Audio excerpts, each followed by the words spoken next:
आता याच्या पुढे ब्लॅकचे पैसे चालणारच नाही. तुम्ही माझ्यासाठी बोललो, मी उगाच नाही बोललो. परवाच मला नोटीस आलेली. 2019 तुम्ही निवडणुकीमध्ये तुमची प्रॉपर्टी एवढी होती, 2024 मध्ये एवढी कशी झाली?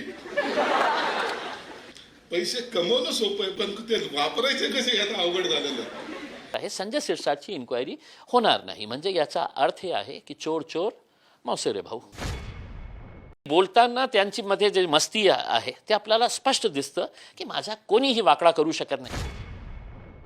पैसे कमावणं हे सोपं आहे, पण त्याची विल्हेवाट लावणं आणि यापुढे ब्लॅकच्या पैसा चालणार नाही, मी माझ्या बाबतीत बोलत आहे. म्हणजे तुम्ही विचार करा, एक मंत्री, कॅबिनेट मंत्री मुलांच्या समोर, मुलींच्या समोर जे जस्ट पास आउट झालेले आहे त्यांना हे आदर्श देत आहे.